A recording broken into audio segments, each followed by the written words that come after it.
السلام علیکم ورحمۃ اللہ وبرکاتہ۔ الحمد للہ رب العالمین الرحمن الرحیم مالک یوم الدین واشہد ان لا الہ الا اللہ وحدہ لا شریک لہ الہ الاولین والآخرین واشہد ان محمدا عبدہ ورسولہ المبعوث رحمۃ للعالمین صلوات اللہ وسلامہ علیہ وعلی آلہ وعلی اصحابہ ومن اهتدى بهديه واستنى بسنته إلى يوم الدين وبعد۔ اللهم انفعني بما علمتني وعلمني بما ينفعني وزدني علما رب اشرح لي صدري ويسر لي أمري واحلل عقدة من لساني يفقهوا قولي سبحانك لا علم لنا إلا ما علمتنا إنك أنت العليم الحكيم۔ معزز و مکرم سامعین، قیامت کی ہولناکیاں، اس کی سختیاں اور اس کے تباہ کن مناظر آپ کے سامنے پیش کیے جا رہے ہیں۔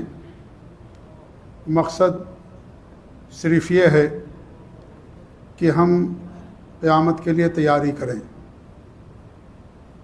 اصل مقصد ان ہولناکیوں کا جاننا نہیں ہے، اصل جو عبرت اور نصیحت ہے اور مقصد ہے کہ ہم اس کے لیے تیار رہیں اور اس کے لیے تیاری کریں۔ اسی لیے ایک صحابی اللہ کے رسول صلی اللہ علیہ وسلم کے پاس تشریف لاتے ہیں اور قیامت کے بارے میں سوال کرتے ہیں، تو ہمارے نبی نے پوچھا کہ ما عادت لہا، قیامت کے بارے میں سوال تو کر رہے ہو کہ قیامت کب آئے گی، لیکن تم نے اس کے لیے تیاری کیا کر رکھی ہے؟ اصل یہ چیز ہے کہ ہم نے قیامت کے لیے کیا تیاری کر رکھی ہے۔ اب آپ کہہ سکتے ہیں کہ بھئی قیامت تو بہت دور ہے، ٹھیک ہے، بڑی قیامت دور ہے، لیکن چھوٹی قیامت تو ہمیشہ ہم اپنی آنکھوں سے دیکھتے رہتے ہیں۔ جس انسان کی موت ہوگی اس کے لیے قیامت قائم ہو گئی، دنیا سے ختم ہو گیا، چلا گیا، اب دوبارہ دنیا کے اندر واپس نہیں آئے گا۔ بڑی قیامت دور ہے، کب ہے آئے گی اللہ بہتر جاننے والا ہے، لیکن چھوٹی قیامتیں تو ہم روزانہ دیکھتے ہیں، اپنی آنکھوں سے دیکھتے ہیں، مشاہدہ کرتے ہیں، اپنے آنکھوں سے، اپنے ہاتھوں سے غسل دیتے ہیں، مردوں کو کفن دیتے ہیں، قبر میں اتارتے ہیں، مٹی دیتے ہیں، دیکھتے ہیں اپنی آنکھوں سے۔ یہ ہمارے لیے نصیحت کے طور پر کافی ہے کہ انسان تیاری کرے موت اور موت کے بعد آنے والے مراحل کے لیے، قیامت کے ہولناکیوں سے بچنے کے لیے، جہنم سے، اللہ کے غضب سے، اللہ کے عقاب اور اس کی سزا سے بچنے کے لیے انسان تیاری کرے، نیک اعمال کرے، توحید خالص پر رہے، شرک اور بدعات اور رسوم و رواج اور خرافات سے انسان دوری اختیار کرے۔ یہ اصل چیز ہے، اس لیے قیامت کے مناظر آپ کے سامنے پیش کیے جا رہے ہیں۔ یہاں ایک سوال یہ بھی اٹھتا ہے کہ اس سے پہلے بھی بتایا گیا کہ اللہ رب العالمین قیامت کے دن لوگوں کو زندہ کرے گا، اور انسان کے جسم کے اندر ایک ہڈی ہوتی ہے، جو ریڑھ کی ہڈی جسے کہا جاتا، چھوٹی سی نیچے، وہ ہڈی باقی رہتی ہے، اور اسی کے اندر اللہ رب العالمین روح ڈالے گا، کیونکہ انسان کا جسم تو فنا ہو جاتا لیکن روح فنا نہیں ہوتی ہے، روح باقی رہتی ہے۔ اسی روح کو اسی جسم میں، اسی انسان کے جسم میں اللہ تعالیٰ اس روح کو دوبارہ ڈالے گا۔ جو روح میرے ساتھ ہے وہ میرے جسم میں آئے گی قیامت کے دن، جو آپ کے ساتھ وہ آپ کے جسم میں آئے گی قیامت کے دن۔ یہ روح نہ انسان کو بھولے گی، نہ اللہ تعالیٰ کسی کو بھولے گا۔ ہر انسان کی روح کو اس کے جسم میں قیامت کے دن ڈالا جائے گا۔ اب یہاں سوال یہ پیدا ہوتا ہے کہ اگر کسی شخص کو درندے نے کھا لیا تو ہڈی بھی کھا لیا اس نے، تو پھر اللہ تعالیٰ اس کو کیسے زندہ کرے گا؟ ظاہر بات ہے، یہ جو سوال ہے، یہ سوال ان لوگوں کی طرف سے ہوتا ہے عام طور پر جو دوبارہ زندہ اٹھائے جانے پر ایمان نہیں رکھتے یا ایمان میں کمی رہتی ہے۔ اس کا ایک جواب تو یہ ہے کہ اللہ رب العالمین ہر چیز پر قادر ہے، اور دوسرا جواب یہ ہے کہ اللہ رب العالمین نے دنیا کی ہر چیز کو عدم سے وجود میں بخشا ہے۔ ہم بھی پہلے نہیں تھے کچھ، نہ ہماری ریڑھ کی ہڈی تھی، نہ ہمارا ہاتھ پاؤں تھا، کچھ بھی ہمارا نہیں تھا، تو اللہ رب العالمین نے عدم سے وجود بخشا، تو دوبارہ عدم سے وجود بخشنے میں اللہ تعالیٰ کے لیے کس چیز کے لیے مشکل ہے؟ سورہ انسان جس کے جمعہ کے دن دوسری رکعت کے اندر پڑھنا مسنون ہے، پہلی آیت یہی ہے، هل اتى على الانسان حین من الدہر لم یکن شیئا مذکورا، کیا انسان پر ایسا زمانہ نہیں ہے کہ وہ قابل ذکر کوئی چیز تھا ہی نہیں، عدم تھا، کوئی وجود نہیں تھا، نہ آسمانوں کا وجود تھا، نہ انسانوں کا وجود تھا، نہ فرشتوں کا وجود تھا، نہ جناتوں کا وجود تھا، نہ زمین کا، نہ پوری کائنات کا، کسی کا وجود نہیں تھا۔ اللہ رب العالمین نے ہر چیز کو عدم سے وجود میں لایا ہے۔ تو اگر انسان کی ریڑھ کی ہڈی باقی بھی نہ رہے تو جب اللہ رب العالمین نے پہلی بار عدم سے پیدا کیا جس کا کوئی وجود نہیں تھا، اب تو روح بھی انسان کی باقی ہے، کیونکہ روح تو جانور نہیں کھاتا ہے، روح تو انسان کی نکل جاتی ہے، جانور کی نکل جاتی ہے۔ اگرچہ جانور نے کسی انسان کو کھا لیا ہو تو اس کے جسم کو کھا سکتا ہے، جانور اس کی روح کو نہیں کھا سکتا ہے، اس کی روح اس کے جسم سے نکل جاتی ہے، تو روح تو موجود ہے۔ پہلے تو روح بھی نہیں تھی، اللہ رب العالمین عدم سے روح کو وجود میں بخشا، انسان کے وجود کو عدم سے بخشا اللہ رب العالمین نے۔ تو اللہ رب العالمین جب پہلی بار کر چکا ہے تو دوبارہ اس کے لیے کرنا کیا مشکل بات ہے۔ تو یہ اللہ رب العالمین ہے جو سب کا خالق ہے، سب کا مالک ہے۔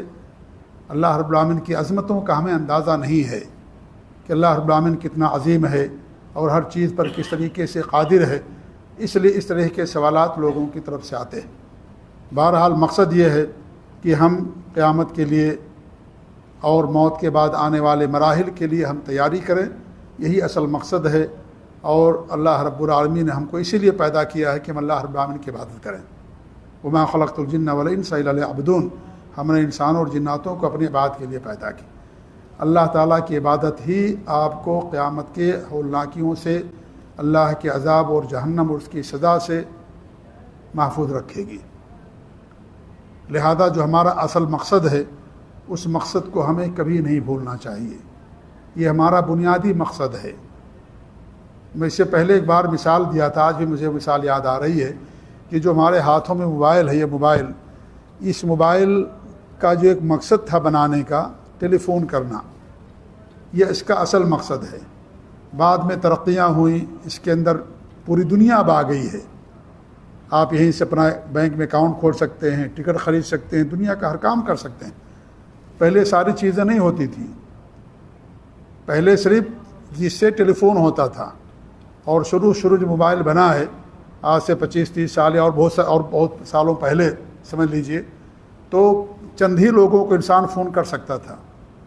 پھر اس کے اندر کیپیسٹی بڑھائی گئی، 10 سے 50 کیا گیا، 100 کیا گیا، دھیرے دھیرے اور ترقیاں ہوتی گئیں، اور آج جس حالت میں پہنچ چکا آپ سب اپنے آنکھوں سے ہم لوگ دیکھتے ہیں کہ پوری دنیا کو انسان کی ہتھیلی میں دے دیا گیا ہے، سب کچھ کر سکتا ہے موبائل میں بیٹھ کر کے۔ اس طریقے سے ترقی ہوئی موبائل کی، لیکن یہ موبائل بے جان ہے، لیکن اپنے مقصد کو آج بھی نہیں بھولا۔ آپ چاہے ٹکٹ بک کر رہے ہوں، چاہے آپ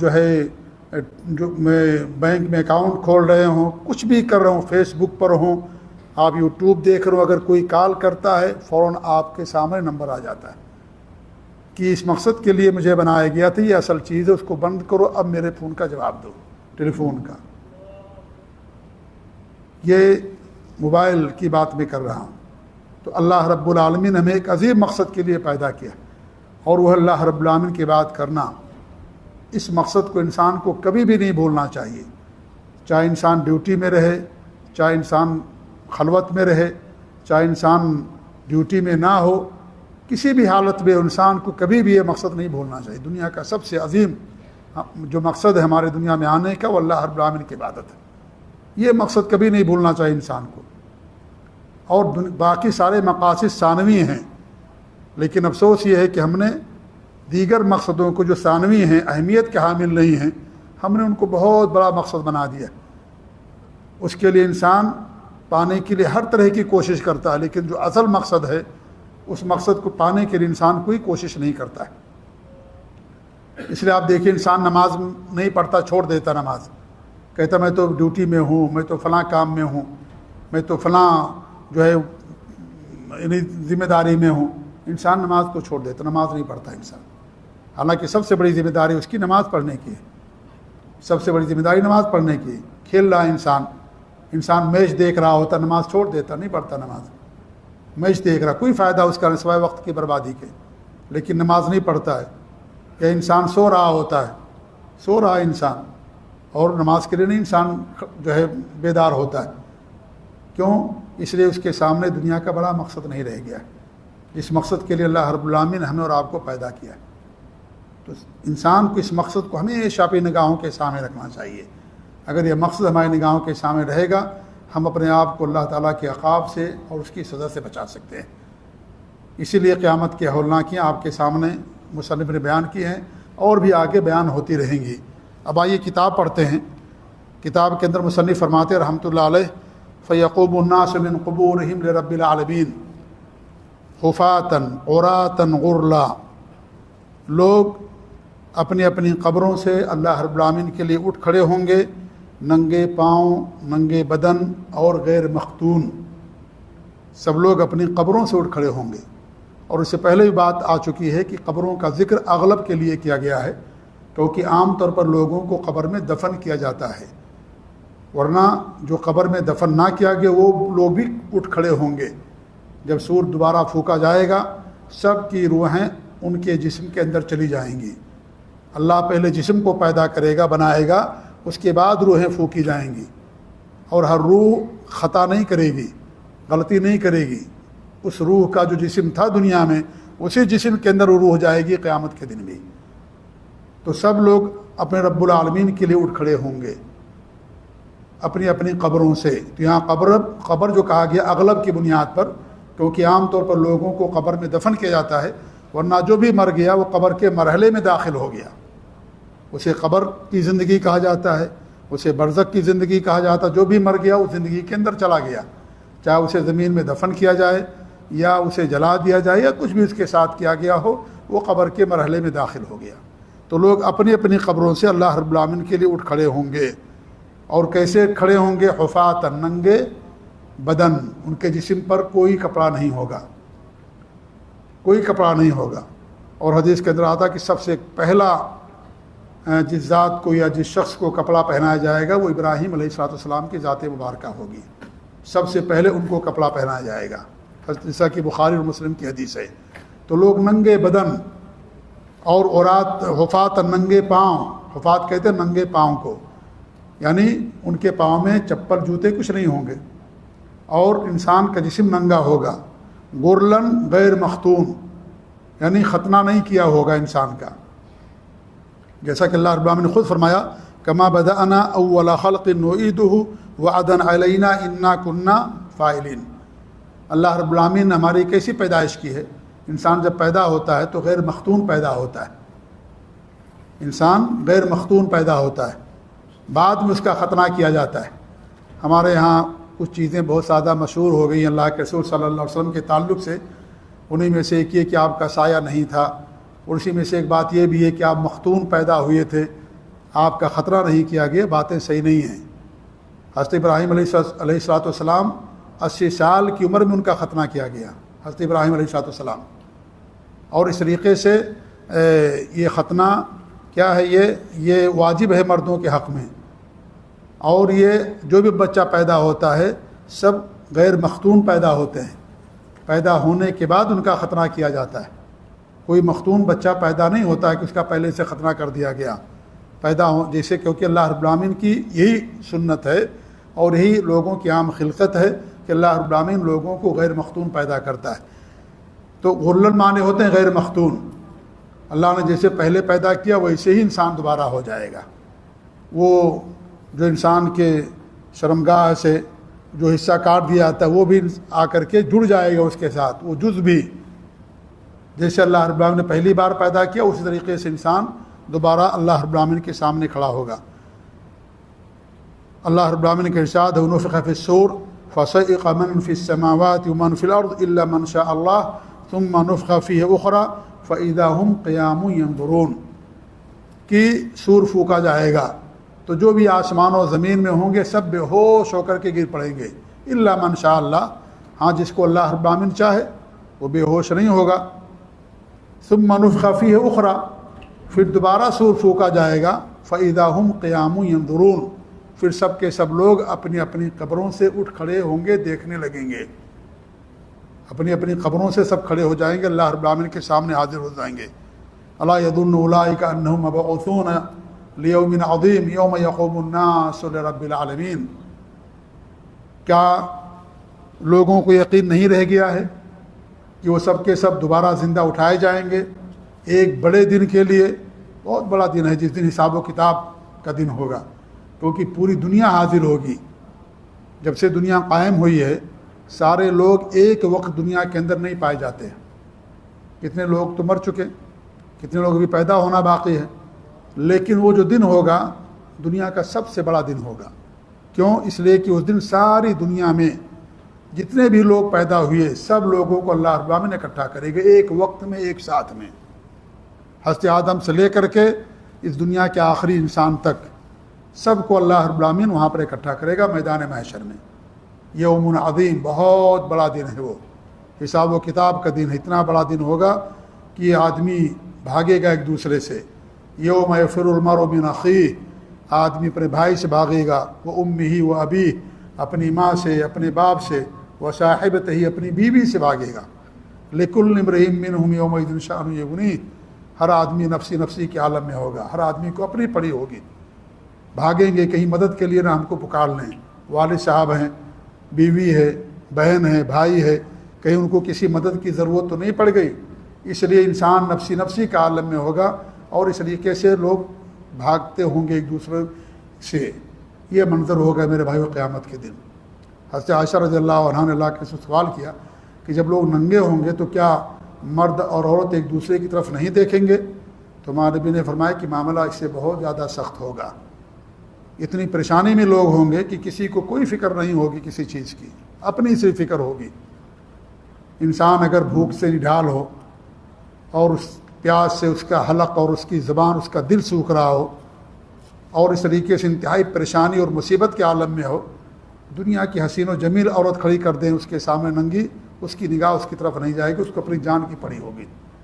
آپ نے دیکھا کورونا کا منظر، چاہے اللہ تعالیٰ کی طرف سے عقاب رہا ہو، سزا رہی ہو، یا لوگوں کو اپنے بنائے ہوا کورونا رہا ہو، جو بھی رہا ہو، وہ ایک سزا تھی، ایک قیامت تھی، ایک عقاب تھا اللہ رب العالمین کی طرف سے۔ سب ایک دوسرے سے بھاگ رہے ہیں۔ کسی کو کروڑوں دے دیا جاتا ہے کہ جاؤ فلاں آدمی کے پاس اور اس کو کورونا، جاؤ اسے سلام کر کے آؤ، اسے مصافحہ کر کے آؤ، اسے معانقہ کر کے آؤ، اسے گردن ملا کر کے آؤ، کوئی جانے کے لیے تیار نہیں ہوتا تھا۔ باپ کی لاش پڑی ہوئی، بیٹا جانے کے لیے قریب تیار نہیں ہے۔ یہ صورتحال تھی، سب ایک دوسرے سے بھاگ رہے ہیں۔ دنیا میں اللہ رب العالمین ساری چیزیں دکھاتا ہے، لیکن ہم ہیں کہ ہم نے اپنی آنکھوں پر پٹی باندھ رکھی ہے، ہم نصیحت حاصل نہیں کرتے ہیں۔ یہ ساری چیزیں اس لیے دکھائی جاتی ہیں، اور بہت آسان ہو گیا ہے قیامت کے منظر کو سمجھنا۔ یہ دنیا میں اس طریقے سے منظر آتا ہے، کوئی انسان موت کی سے گھرا ہوا ہو اور انتہائی اب اس کے سامنے موت کھڑی ہے، تو وہ صرف کیا سوچے گا؟ اپنی جان بچانے کی سوچے گا، اور دنیا کی کوئی شہوت، کوئی گھر، کوئی محل، کوئی مال، کوئی دولت، کوئی گاڑی اس کے ذہن و دماغ میں نہیں ہوگی۔ ابھی آپ نے دیکھا جو واقعہ ہوا پاکستان کے اندر کی، وہ فیملی پورے کے پورے بہہ گئے بیچارے۔ اب ان کے سامنے ان کو کیا رہا ہوگا کہ بھئی ہماری جان بچ جائے، سب سے بڑی بات ہماری ہے۔ اور اس طرح کے مسائل ہوتے رہتے بہت سارے اکثر ملکوں کے اندر۔ جب سیلاب آتا ہے، جب پریشانی آتی ہے اس طریقے سے، انسان اپنی جان کی فکر میں لگا رہتا ہے، وہاں کچھ نہیں دیکھتا کہ مجھے محل چاہیے، مجھے باڑی چاہیے، مجھے جو ہے منصب چاہیے، مجھے بیوی چاہیے۔ کوئی انسان کوئی دیکھنے کے لیے تیار نہیں ہوتا۔ انسان کو صرف اور صرف اپنی جان کی فکر ہوتی، بس اپنی جان انسان بچانا چاہتا ہے۔ تو قیامت کا دن معاملہ ہی ہوگا۔ ہمارے نبی نے فرمایا اے عائشہ معاملہ بہت سخت ہوگا۔ حضرت عائشہ رضی اللہ تعالیٰ کی غیرت کا بھی آپ ملاحظہ کیجئے، ان کی غیرت، حضرت عائشہ رضی اللہ تعالیٰ عنہ کی قیامت کے دن کے بارے میں بھی سوال کر بیٹھی کہ یہ سب ایک دوسرے کی شرمگاہوں کی طرف، ایک دوسرے کی طرف دیکھنے والے ہوں گے۔ ہمارے نبی نے فرمایا کہ نہیں، معاملہ اس سے کہیں زیادہ سخت ہوگا۔ کتنی غیرت مند تھی، کتنی پاک دامن تھی حضرت عائشہ رضی اللہ تعالیٰ عنہ کہ انہوں نے قیامت کے وقت سے بھی اور قیامت کے ہولناکیوں سے بھی ہمارے نبی سوال کیا کہ ایسا اگر ہوگا سب ایک دوسرے کی طرف دیکھ رہے ہوں گے، کتنے یعنی حیا اور شرم کا معاملہ ہوگا وہاں پر۔ ہمارے نبی نے فرمایا کہ نہیں، معاملہ اس سے کہیں زیادہ سخت ہوگا۔ کوئی کسی کی طرف نہیں دیکھا، سب کو دیکھے گا، سب کو اپنی جان کی فکر ہوگی، اپنی جان بچانے والے ہوں گے۔ صحیح بخاری اور مسلم کی حدیث ہے، ابن عباس رضی اللہ عنہ فرماتے ہیں کہ ایک مرتبہ اللہ کے رسول صلی اللہ علیہ وسلم نے ممبر پر خطبہ دیا تو میں نے سنا کہ آپ فرما رہے تھے انکم ملاقو ربکم، کہ تم سب کے سب اپنے رب سے ملاقات کرنے والے ہو۔ اور دوسرے الفاظ کے اندر ہے کہ یا ایھا الناس انکم محشورون، اے لوگو تم سب کے سب اکٹھا کیے جاؤ گے الی ربکم، اپنے رب کے پاس، حفاتن ننگے پاؤں، عراتن ننگے بدن، غرلن غیر مختون، خطرہ نہیں کسی کا ہوگا۔ پھر ہمارے بن اسعد کی تلاوت کی کما بدانا اول خلق نعیدہ وعدا علینا انا کنا فاعلین، کہ جیسے ہم نے تم کو پہلی بار پیدا کیا ایسے ہی تم کو لوٹائیں گے، یہ ہمارا وعدہ ہے اور ہم اس وعدے کو پورا کرنے والے ہیں۔ تو انسان اسی طریقے سے قیامت کے دن اٹھایا جائے گا جس طریقے سے انسان کی ولادت ہوئی ہے، غیر مختون کی حالت میں۔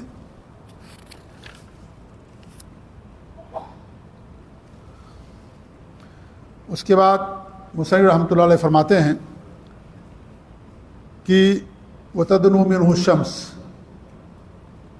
لوگ اپنی اپنی قبروں سے اٹھ کھڑے ہوں گے اور جو سورج ہوگا ان کے بہت ہی قریب آ جائے گا، ان کے بہت قریب آ جائے گا، یہاں تک کہ حدیثوں کے اندر ہے کہ 1 میل یا 2 میل کے قریب ہوگا، 1 میل یا 2 میل کے قریب ہوگا، جیسا کہ حدیث کے اندر آتا، صحیح مسلم کی روایت ہے، اذا کان یوم القیامہ، جب قیامت کا دن ہوگا، ادنیت الشمس من العباد، سورج کو بندوں کے قریب کر دیا جائے گا، بہت قریب، حتی تکون قدر میل او میلین، یہاں تک کہ وہ 1 میل یا 2 میل کے برابر کے قریب ہو جائے گا۔ اس حدیث کے جو راوی وہ فرماتے ہیں کہ میل سے مراد یا تو مسافت والی میل ہے یا تو سرما دانی کے اندر جو سلائی ڈالی جاتی ہے وہ میل مراد ہے۔ فرماتے ہیں کہ اس میل سے کیا مراد ہے ہمیں نہیں معلوم، اس میل سے مسافت والی میل بھی مراد ہو سکتی ہے اور وہ میل بھی، کیونکہ عربی زبان کے اندر جو سلائی ہوتی ہے جو سرمے دانی کے اندر ڈالی جاتی ہے اور جسے انسان اپنی آنکھ میں سرما لگاتا ہے اس کو بھی عربی زبان میں میل ہی کہا جاتا ہے۔ تو صحابی فرماتے ہیں کہ پتہ نہیں کون سا میل مراد ہے، چلیں سرمے دانی والی سلائی کے علاوہ اگر ہم میل مراد لے جو مسافت والی میل ہے، آج سورج ہم سے کتنی دوری پر واقع ہے، لیکن جب سخت گرمی ہوتی ہے تو انسان 1 منٹ بھی سورج کی گرمی میں نہیں رہ پاتا ہے، اتنی دوری کے ہونے کے باوجود بھی۔ جب 1 میل یا 2 میل کے قریب ہوگا تب کتنا سخت منظر ہوگا، کتنا خطرناک منظر ہوگا، لوگ کس طریقے سے پسینوں کے اندر شرابور ہوں گے۔ فیکونون علی قدر اعمالہم فی الارض، لوگ اپنے اعمال کے مطابق پسینوں کے اندر ہوں گے۔ فمنہم من یاخذ الی عقبیہ، کچھ لوگ ایسے ہوں گے کہ ان کی جو دونوں پٹلیاں ہیں پٹلیوں کے برابر وہ پسینے کے اندر ہوں گے۔ ومنہم من یاخذ الی رکبتیہ، اور کچھ ایسے ہوں گے جو دونوں گھٹنوں کے برابر پسینوں کے اندر ڈوبے ہوئے ہوں گے۔ ومنہم من یاخذ الی حقویہ، اور کچھ ایسے لوگ ہوں گے جو کمر تک جن کا پسینہ پہنچ رہا ہوگا۔ ومنہم من یلجمہ الجاما، اور اس میں سے کچھ ایسے بھی ہوں گے جو مکمل طور پر پسینے کے اندر ڈوبے ہوئے ہوں گے منہ تک۔ لجام کہتے ہیں لگام کو، لگام کہاں لگائی جاتی ہے گھوڑے کی زین، اس کے منہ میں، تو اس طریقے سے پسینہ بھی انسان کے منہ تک ہوگا، یعنی اس کی صرف آنکھ نظر آ رہی ہوگی اور اس کا منہ وغیرہ سب کچھ پسینے سے شرابور ہوگا، ڈوبا ہوا ہوگا۔ تو لوگوں کی حالت ہوگی، ایک تو اعمال جس کے جتنے اچھے ہوں گے اسی کے مطابق اس کے پاس پسینہ کم ہوگا، اور پھر اوپر سے سورج کی شدت اور گرمی بھی ہوگی، اور پھر سارے لوگوں کا ایک وقت میں یہ جگہ اکٹھا ہونا۔ آپ دیکھیے اگر کچھ لوگ جہاں لوگ زیادہ اکٹھا ہو جاتے ہیں، ہر انسان کے جسم سے حرارت ہوتی ہے، کتنی گرمی ہونا شروع ہو جاتی ہے۔ اب ساری دنیا کے لوگ اکٹھا ہوں گے اور وہاں کوئی سایہ بھی نہیں ہوگا، ایسی صورت میں کتنی گرمی ہوگی، کیا منظر ہوگا، انسان تصور بھی نہیں کر سکتا، سوچ بھی نہیں سکتا ہے۔ صرف اللہ تعالیٰ سے دعا کرنے کی ضرورت ہے کہ اللہ رب العالمین ہم لوگوں کو ان ہولناک مناظر سے اللہ تعالیٰ ہم سب کو محفوظ رکھے، اور اللہ رب العالمین ہم سب کو اپنے عرش کے سائے میں جگہ نصیب فرمائے۔ یہ انسان کو دعا کرنی چاہیے۔ تو اس طریقے سے یہ جو سورج ہوگا انتہائی قریب ہوگا، 1 میل یا 2 میل کے قریب ہوگا، اور پھر انسان اپنے اعمال کی بدولت اس طریقے سے جس کے پاکستان عمل ہوگا اسی کے مطابق وہ پسینے کے اندر ہوگا۔ کچھ ایسی ہستیاں ہوں گی جن کو اللہ رب العالمین سایہ نصیب فرمائے گا۔ ان میں تو انبیاء کرام ہیں، صدیقین ہیں، شہداء ہیں، یہ وہ نیک لوگ ہیں، معزز اور مقرب ہستیاں ہیں جن کو اللہ رب العالمین قیامت کے دن اپنے عرش کے سائے میں جگہ دے گا۔ ان کے علاوہ بہت سارے لوگ ہیں جنہیں قیامت کے دن عرش کا سایہ نصیب ہوگا۔ انہی میں سے ایک حدیث میں نبی صلی اللہ علیہ وسلم نے 7 لوگوں کو بیان کیا، سبعۃ یظلھم اللہ فی ظلہ یوم لا ظل الا ظلہ۔ 7 قسم کے بندے ایسے ہیں جن کو اللہ رب العالمین قیامت کے دن اپنے سائے میں جگہ دے گا، جس دن اللہ کے سائے کے علاوہ کسی کا کوئی سایہ نہیں ہوگا۔ یہاں یہ بات سمجھنے کی ہے کہ سایہ سے کیا مراد ہے۔ اس کے بارے میں سلف صالحین کے 3 اقوال ہیں۔ ایک قول تو یہ ہے کہ یہاں پر سایہ سے مراد عرش کا سایہ ہے، جیسا کہ کچھ حدیثوں کے اندر ظل العرش، عرش کے سایہ کا ذکر آتا ہے، اور وہ حدیثیں حسن درجے کی ہیں، تو اس سے معلوم ہوتا ہے کہ عرش کا سایہ مراد ہے۔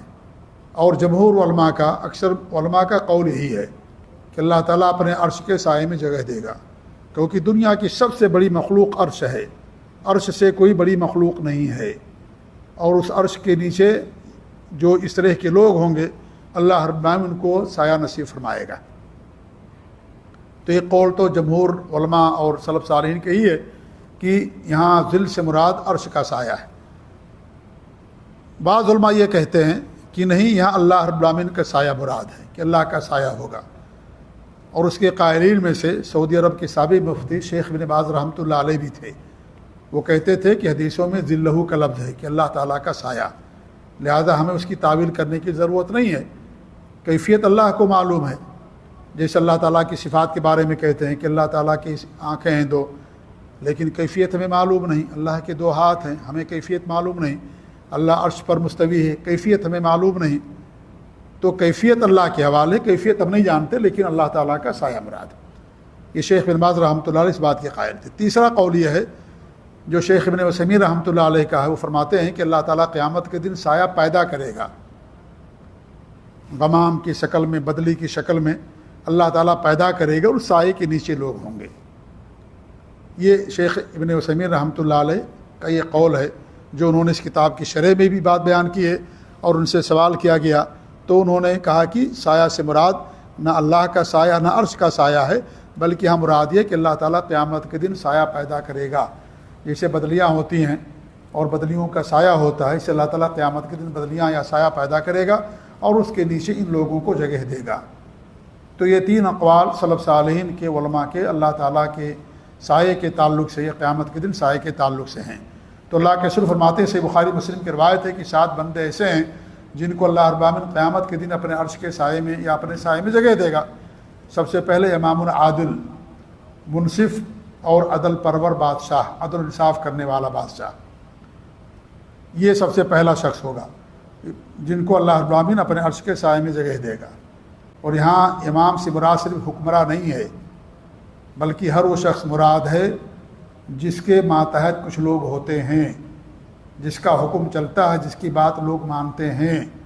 جیسے آپ اپنے گھر کے سربراہ ہیں تو آپ بھی حاکم ہیں، آپ باپ اپنے گھر کا سربراہ ہوتا ہے تو وہ بھی اپنے گھر کا حاکم ہے، وہ بھی اگر عدل کرتا ہے بچوں کے درمیان، بیوی کے درمیان، سب کے درمیان عدل انصاف سے کام لیتا ہے، وہ بھی اس کے ضمن میں داخل ہے، جیسا کہ علماء نے بیان کیا ہے۔ تو صرف حکمراں نہیں مراد ہے جو کسی ملک کو چلانے والا بادشاہ ہے، وہ تو ہے ہی ہے، اس کے ساتھ ساتھ ہر وہ شخص جس کو اللہ نے ذمہ داری دی ہے وہ شخص اس کے اندر داخل ہے۔ اس اللہ کے رسول حدیث ہے، کلکم راعٍ وکلکم مسئول عن رعیتہ، ہر شخص راعی ہے، نگہبان ہے، ذمہ دار ہے، حاکم ہے، ہر شخص سے اس کی رعایا کے بارے میں سوال کیا جائے گا۔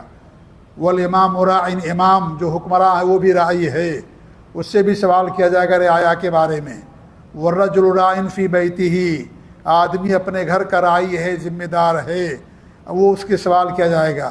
والمرأۃ راعیۃ فی بیت زوجہا، اور جو عورت ہے وہ اپنے شوہر کے گھر کی راعیہ ہے، وہ بھی گھر کی ملکہ اور رانی ہے، اس سے بھی سوال کیا جائے گا۔ والخادم، جو خادم ہے، نوکر ہے، اپنے مالک سے اس کے ماتحت رہنے والا، اس سے بھی وہ بھی راعی ہے، وہ بھی ذمہ دار ہے، اس کے بھی کچھ ذمہ داریاں ہیں، تو ان ذمہ داریوں سے اس کے بارے میں بھی سوال کیا جائے گا۔ تو علماء نے بیان کیا کہ صرف حکمراں کے لیے نہیں ہے یہ، بلکہ جس کو بھی اللہ رب العالمین نے عطا کیا کوئی بھی منصب اور اس کے ماتحت لوگ ہیں، وہ سب کے سب اس کے اندر شامل ہیں۔ لہٰذا گھر کا ذمہ دار بھی شامل ہے، کمپنی کا ذمہ دار شامل ہے، ملک کا سربراہ شامل ہے، یا شریک تنظیم کا ذمہ دار شامل ہے۔ جو بھی ذمہ داری جس کو دی جاتی ہے اس کے ماتحت جو بھی لوگ ہیں ان کے ساتھ عدل و انصاف سے انسان کو کام لینا چاہیے، وہ سب کے سب اس کے ضمن میں آتے ہیں۔ اگر عدل انصاف کریں گے اللہ تعالیٰ قیامت کے دن کو اپنے عرش کے سائے میں یا اپنے سائے میں جگہ دے گا۔ اور دوسرا وہ شاب نشأ فی عبادت اللہ، نوجوان جو اللہ تعالیٰ کی عبادت میں جس کی پرورش ہوئی ہو۔ نوجوان، کیونکہ نوجوانی کا مرحلہ بہت مشکل ہوتا ہے، جذبات پر کنٹرول کرنا، شہوت پر کنٹرول کرنا بہت مشکل ہوتا ہے۔ اس وقت اگر انسان نے اپنی جوانی محفوظ کر لی تو اللہ تعالیٰ قیامت کی اس کو محفوظ رکھے گا عذاب سے۔ تو یہ بہت اہم چیز ہے کہ انسان جوانی کی حفاظت کرے، جو انسان کی زندگی کا بڑا اہم مرحلہ ہوتا ہے۔ اس لیے قیامت کے دن جوانی کے بارے میں بھی بطور خاص سوال ہوگا، عمر کے بارے میں سوال ہوگا۔ جوانی عمر میں جوانی آ جاتی ہے، لیکن ہمارے نبی نے اس کی اہمیت کے پیش نظر جوانی کو الگ سے بیان کیا کہ جوانی کے بارے میں بھی سوال کیا جائے گا، کیونکہ انسان جو جوان رہتا ہے کچھ بھی کر سکتا ہے، وہ اس کے پاس طاقت ہے، اس کے پاس پاور ہے، اس کے پاس شہوت ہے، اس کے پاس قدرت ہے، اللہ نے دے رکھی ہے، جو چاہے جو کر سکتا ہے۔ لیکن اگر وہ اللہ تعالیٰ سے ڈرتا ہے، اللہ کا خوف اس کے دل کے اندر، تو اللہ رب العالمین قیامت کے دن اس کو سائے میں جگہ نصیب فرمائے گا۔ وہ شاب النشأ فی عبادت اللہ، وہ نوجوان جو اللہ رب العالمین کے بات میں جس کی نشو و نما ہوئی، پرورش ہوئی، اللہ کی عبادت میں اس نے زندگی گزاری، نبی کے اطاعت میں اس نے زندگی گزاری، نافرمانیوں سے، بے حیائی اور فحاشیوں سے اس نے دوری اختیار کی، تو اللہ رب العالمین اس کی حفاظت کرے گا۔ ورجل ذکر اللہ خالیا ففاضت عیناہ، تیسرا وہ بنتا ہوگا جس نے خلوت میں اللہ تعالیٰ کو یاد کیا، خلوت میں، اور اس کی آنکھیں بہہ پڑیں، اس کی آنکھوں سے آنسو جاری ہو گئے۔ خلوت میں اس نے اللہ رب العالمین کو یاد کیا، جنت کو یاد کیا، جہنم کو یاد کیا، قبر اور قیامت کے ہولناک مناظر اس کے نگاہوں کے سامنے آ گئے، سختیاں اس نے پڑھی، سنی، دیکھی، پڑھی اس نے، تو اللہ تعالیٰ اس کو بھی کیا کرے گا، اور اس کی آنکھیں بہہ پڑیں اللہ کے خوف سے، اللہ کی خشیت سے، تو اللہ رب العالمین قیامت کے دن اس کو اپنے عرش کے سائے میں جگہ دے گا۔ اللہ کے رسول صلی اللہ علیہ وسلم کے حدیث سے دو آنکھیں ایسی ہیں جن کو جہنم کی آگ نہیں چھوئے گی، ایک وہ جو مسلمان ملک کی سرحد کی حفاظت کرتی ہے، اور دوسری وہ آنکھ جو تنہائی میں اللہ تعالیٰ کے خوف سے روتی ہے۔ ان دو آنکھوں کو اللہ رب العالمین قیامت کے دن جہنم سے محفوظ رکھے گا، جہنم کے عذاب اور آگ سے محفوظ رکھے گا۔ تو اللہ کے رسول کی حدیث رجل ذکر اللہ خالیا ففاضت عیناہ، خلوت میں اس نے اللہ رب العالمین کو یاد کیا اور اس کی دونوں آنکھیں بہہ پڑیں، رونے لگیں، تو اللہ رب العالمین اسے بھی قیامت کے دن عرش کے سائے میں جگہ دے گا۔ ورجل قلبہ معلق بالمساجد، چوتھا وہ شخص جس کا دل مسجد سے جڑا ہوا ہو۔ مسجد اللہ تعالیٰ کا گھر ہے، اللہ کے گھر سے محبت اللہ تعالیٰ سے محبت کی دلیل ہوتی ہے۔ انسان اپنے گھر سے کتنی محبت کرتا ہے نا، انسان اپنے گھر جاتا ہے اس کو سکون مل جاتا ہے، اپنے گھر میں، اپنے وطن جاتا ہے، اپنے گھر جاتا ہے، انسان کو سکون ملتا ہے، کتنی محبت ہوتی ہے۔ ایسے اللہ تعالیٰ کے گھر سے اس سے زیادہ ہمیں محبت ہونی چاہیے۔ لیکن آج ہمارا حال یہ ہے کہ ہم مسجدوں کو، اللہ کے گھر کو جیل سمجھتے ہیں۔ امام سلام پھیرتا ہے، مکمل سلام نہیں ہوتا، لوگ مسجدوں سے نکلنے کے لیے تیار ہو جاتے ہیں۔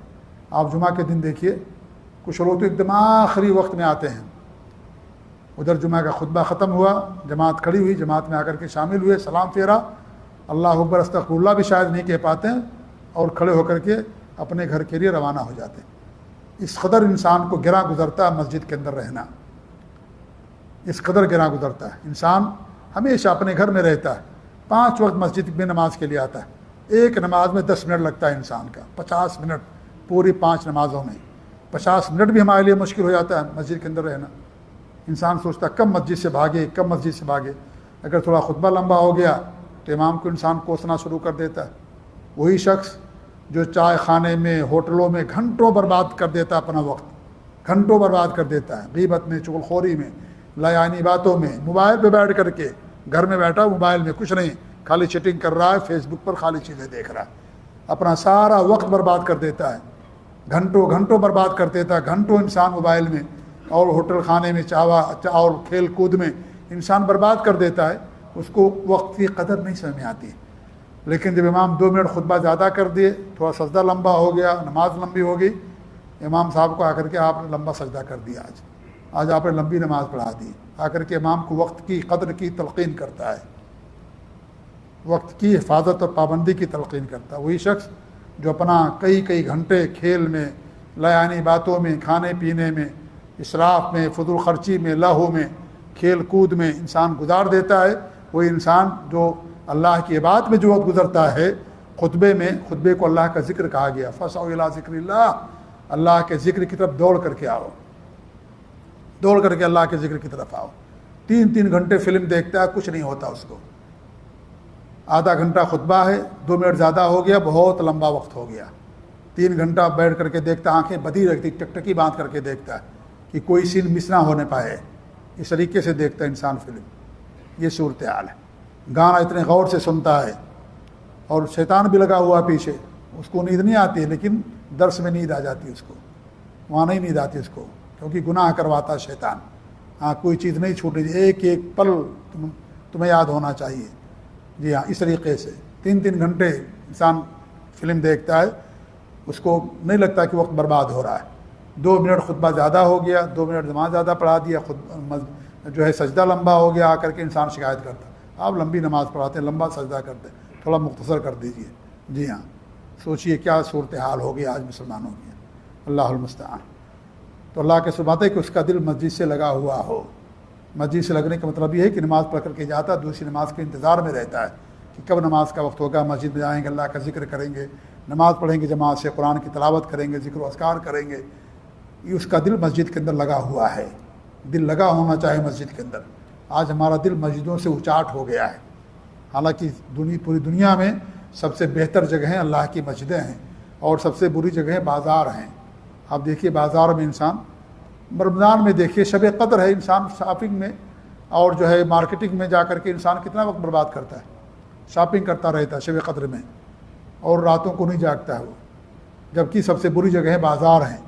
انسان جائے ضرورت کی چیز لے کر کے چلا ہے، لیکن انسان وہاں سب سے زیادہ اپنا وقت جا کر کے گزارتا ہے بازاروں میں، اور جہاں گزارنا چاہیے اللہ کے گھر میں، اللہ کی مسجدوں میں، جہاں پر انسان کو سکون ملتا ہے، انسان کو راحت ملتی ہے، اور جس کو آباد کرنا اہل ایمان کی دلیل ہے۔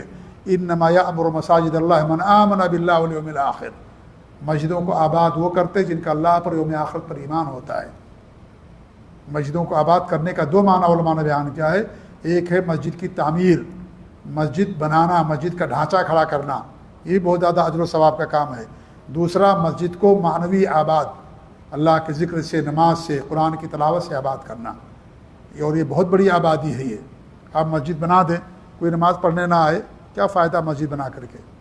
تو اصل جو آباد ہے مسجد کا وہ معنوی آباد کی نماز، جمعہ، ذکر اور قرآن کی تلاوت، ذکر و اذکار، دینی دروس، محاضرات، تقریریں، اس میں حاضری سننا، یہ تمام چیزیں جو ہے معنوی تعمیر ہے، معنوی عمارت ہے مسجدوں کی۔ تو دونوں یہاں پر مراد ہیں۔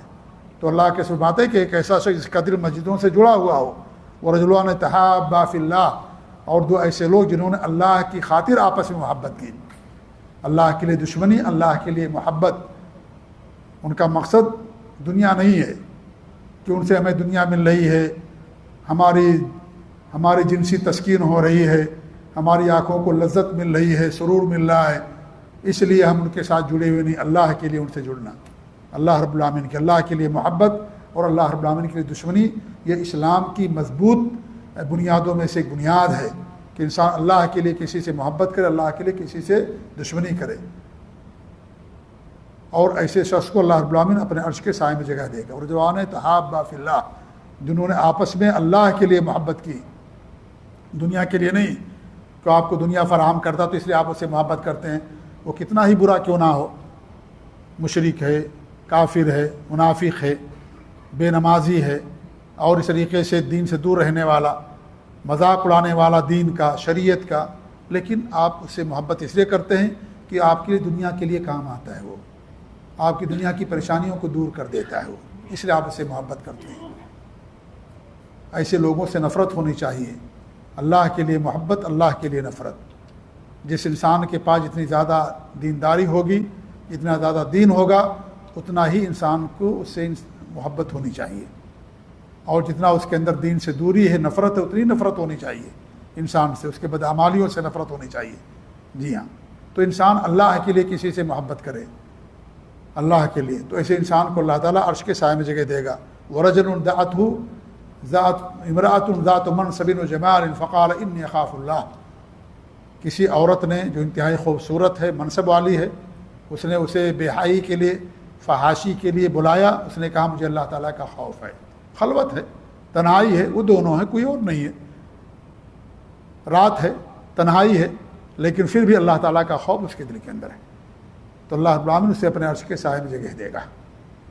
یہ بہت بڑا ایمان کی یہ بہت بڑی آزمائش ہوتی ہے انسان کے لیے۔ جو متقی ہوگا، پرہیزگار ہوگا، حقیقت میں اللہ سے ڈرنے والا ہوگا، وہی ایسے موقع پر اپنے آپ کو بچا سکتا ہے۔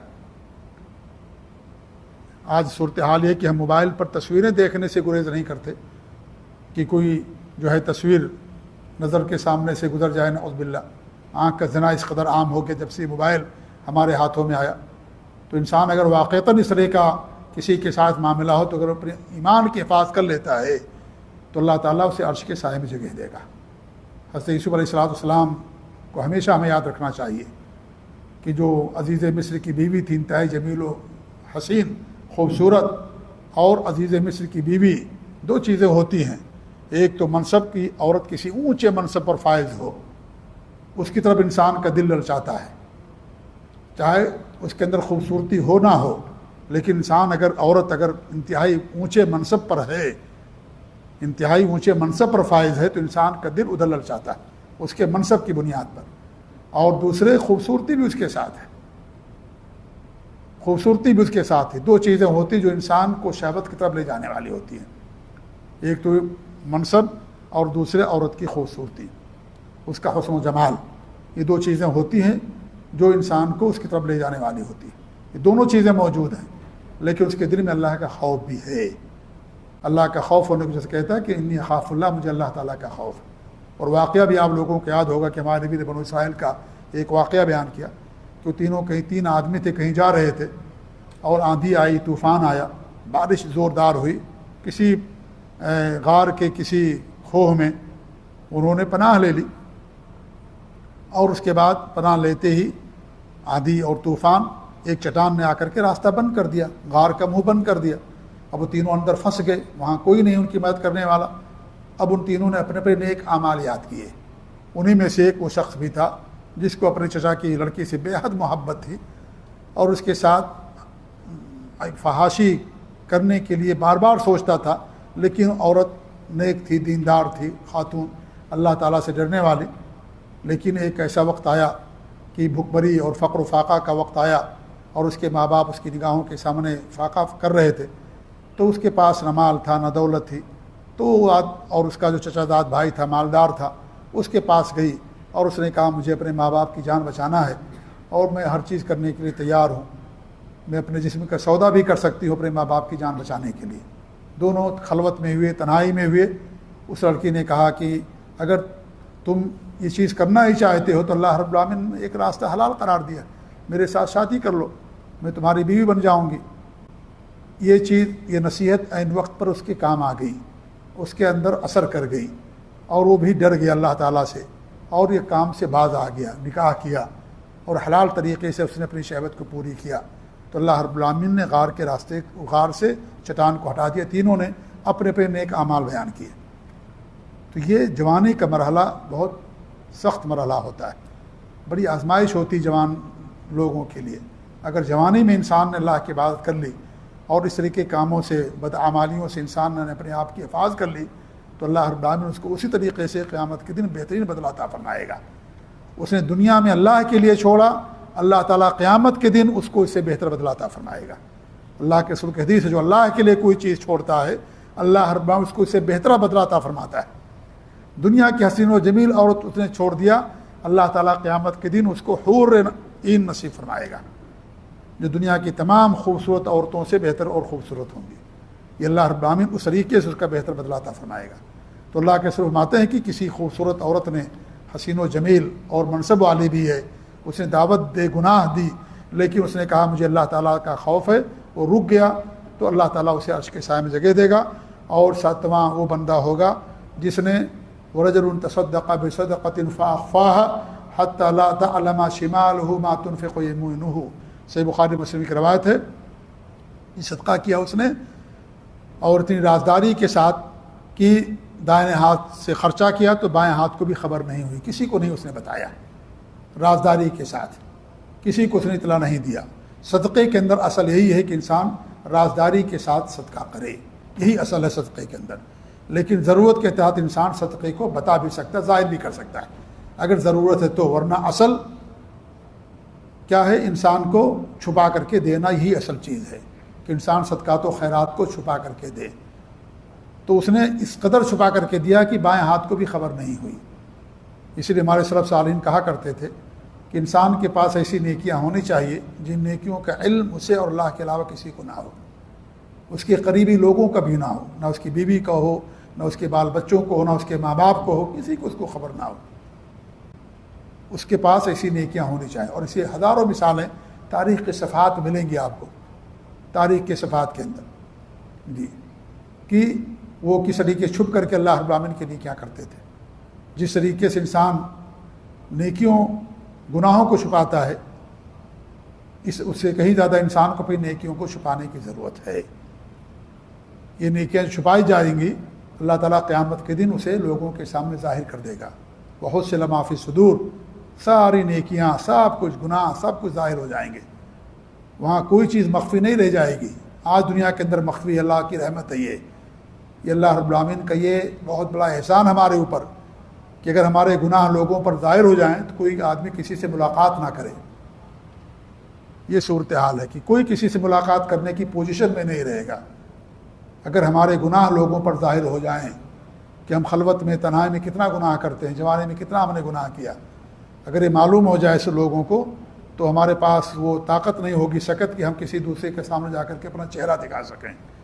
یہ اللہ رب العالمین کی رحمت, اللہ سے تیر ہے ایوب کو ڈھانکنے والا, ایوب کو ڈھانکنے والا کہ اللہ تعالیٰ عیب کو ڈھانک دیتا ہے. دنیا میں اللہ نے ڈھانک دیا, قیامت کے دن اللہ تعالیٰ ڈھانکے گا.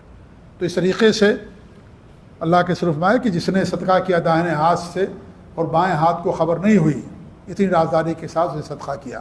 تو ہمارے جو دفتر تیار ہو رہا ہے, ہمارے دفتروں کے اندر ایسی نیکیاں ہونی چاہیے جن کا علم کسی کو نہ ہو, آپ کو اور اللہ کے علاوہ کسی کو نہ ہو, یا جسے آپ جس کے ساتھ کرتے ہیں اس کو اس کا علم ہو, اور اس کو بھی کہیں کہ آپ کسی کو نہ بتائیں کہ میں نے یہ آپ کے ساتھ یہ نیکی کی.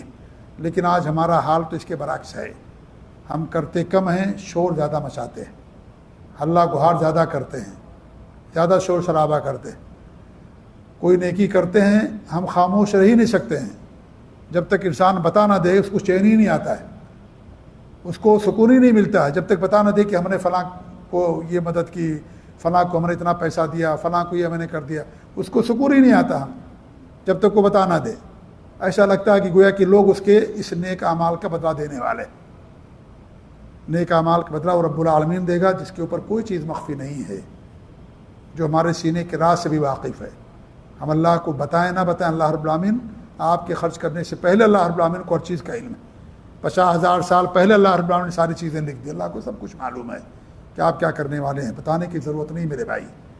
تو صدقات و خیرات کے اندر اصل یہ ہے کہ انسان خاموشی کے ساتھ کرے, رازداری کے ساتھ کرے, لوگوں کے سامنے لوگ اس کو ظاہر نہ کرے.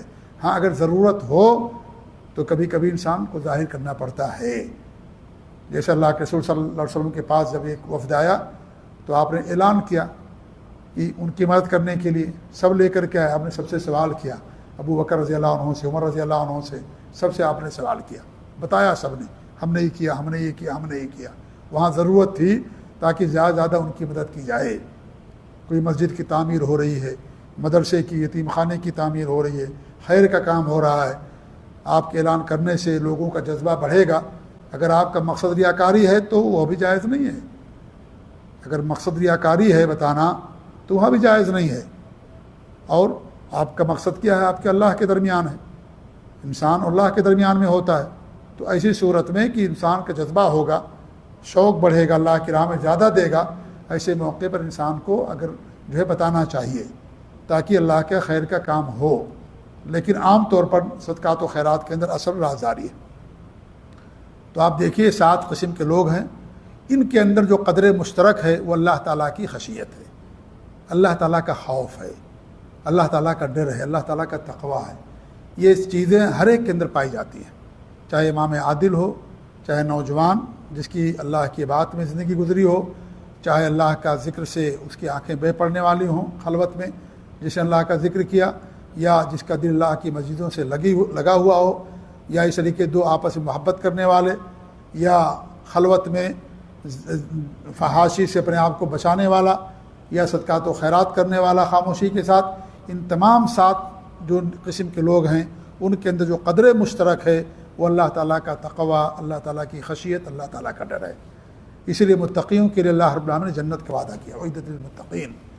جنت کن کے لیے بنائے گی؟ متقیوں کے لیے بنائے گی، تقویٰ ہے ان کے دل کے اندر، اللہ تعالیٰ کا ڈر اور خوف، اللہ کے ڈر کی وجہ سے انہوں نے ایسا کیا۔ امام ہے، بادشاہ ہے، سربراہ ہے، عدل کرنے پر کون سی چیز اس کو مجبور کر رہی ہے؟ اللہ تعالیٰ کا خوف۔ ظلم بھی کر سکتا ہے، وہ ایک حکم دے گا ظلم ہو جائے گا، اس کے سارے وزراء تیار ہیں، کارندے اس کے تیار ہیں، لیکن نہیں، اللہ تعالیٰ کا ڈر ہے، اللہ کے خوف کی وجہ سے ایسا وہ کر رہا ہے۔ نوجوان ہے، کر سکتا ہے، تنہائی خلوت ہے، طاقت بھی اس کے پاس ہے، لیکن اللہ تعالیٰ کا ڈر اس کے دل کے اندر موجود ہے کہ جس رب نے ہم کو طاقت دی ہے اسی رب کے سامنے ہم کو ایک دن حاضر ہونا ہے اور اس کا ہم کو حساب دینا ہے، ایک ایک چیز کا ہم کو حساب دینا ہے جس رب نے ہم کو طاقت دی ہے۔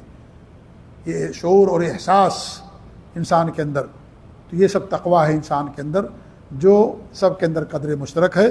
تو یہ لوگ ہوں گے جن کو اللہ رب العالمین قیامت کے دن اپنے عرش کے سائے میں جگہ دے گا۔